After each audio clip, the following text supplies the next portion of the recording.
Hi, welcome to Barney Tech channel. Here we are going to see the schematic part 1. In my previous video, I have made a schematic introduction. In that, I have shown index page, production matrix, like that, etc. up to page number 1 to 8. If you want to see that, I have given link below in the description. Okay, let's go into the topic. In this part 1, we are going to start from page number 9. If you see in this page, you can able to see two CTs. The first CT is core 4, CT core 4, and second one is CT core 3. In CT core 4, we can able to see 4S1, 4S2, 4S3 and 4S4. On this, 4S1 is a reference and 4S2, 4S3, 4S4 is a tapping point for CT ratio selection. If you want to select 600 bar 1 amps, then we have to select S4. For 400 bar 1 amps, we have to select for S3. And for 200 bar 1 amps, we have to select for S2. Next, if you see the CT start point earthing, it was done on S1 side. It was clearly mentioned here. And for the ratio selection for this core, it was made in S4. So the CT ratio is 600 bar 1. From core 4, it is going to metering. We can able to see some number marking is made at the end of this line. This number indicates the page number and column of the other end of this line. And we can able to see D11, D131, D151, D171 just above this line. It is a core marking indication. Same way for core 3, but it is going for production panel. Now we go for page 10. If you see over here, this same as in core 3 and core 4, the core 2 also following, and this core 2 is going for production panel. But if you see on core 1, S1 side is considered as a phase and S2 side is considered as a neutral. In this, start point is done on S2, that is towards bus. And if you see, this core also is going for bus bar differential. And this CT ratio selection is also S4. So its ratio is 600 bar 1. If you see the core 1, it is going to bus bar differential panel. Its different schematic, and this schematic number and everything is mentioned over here. If further continuity of this wire, we have to go to the schematic and you have to check.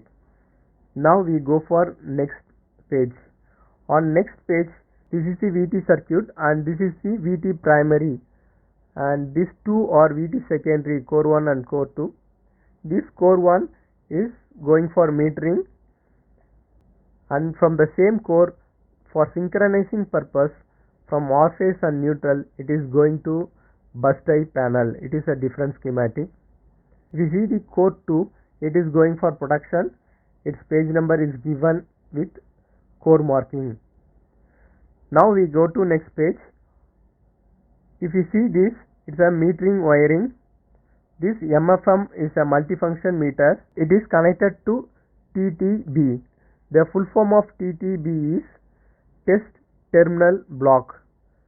If you see the closer to test terminal block, we can able to see VR, VY, VB, VN is mentioned over here. This indicates that it is a voltage terminal. And next to this, you can also see P1, P2, P3 up to P9. This is the current terminal. And if you watch closer to this, P1 and P2 having a short link and P2, P3 is not having a short link. When you see the current entering, the current entry is through P2 and it was connected from P1 to metering. And from meter, it was return path is taken and connected to P3. you can able to see this in TV when you watch closer.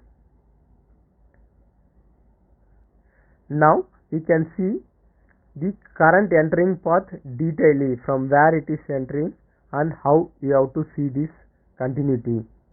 If you see this current entering, it has core marking D11, D131, D151 and D171, and besidely it have a number /09.7.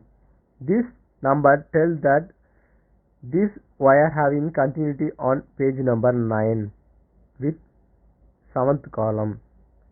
So for easy understand, I arrange the page number 9 parallel with 14. In current entry, it was given /9.7. So I am going to page number 9 and I am going to see a 7th column. Here I have highlighted the 7th column. In this column, we have to find the current entry, and also we can match with on exit point. We have another number that is /14.3.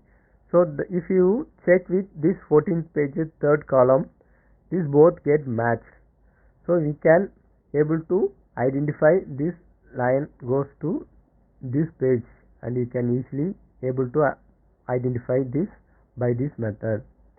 This is the way of finding the continuity of the wire in schematic. Now we are going to see the voltage entering cable. Here it was mentioned /11.2, that is page number 11. We have to go and we have to select second column, and we have to match this core marking from this page number 11. At the column 2, we have to check same line having returning to this page or not, and after this, if you see over there, it is /14.2, and if you go to the 14th page and if you select the second column, these both get matched. For double check, you can go for matching the core marking also. Like this only we have to see the CT and VT connection to our relay and metering, etc. Next, if you see the center part of this schematic, it was a metering BCU, and both current and voltage cable going to page number 15th 3rd column. So I am going to the page number 15. Over 15 we have to see the 3rd column. Here the CT cable entered to D115, D135, D155, D171, and VT cable entered with core marking 1E11, 1E31, 1E51 and 1E71. So by seeing this page number and this core marking, we can able to easily match the other end of the schematic. By this we came to the end of the section. In part 2, we are going to see the relay binary input and output of the relay, how to see in schematic. If you think this section is useful for your friend, then please share this section to them. Thank you for watching this video.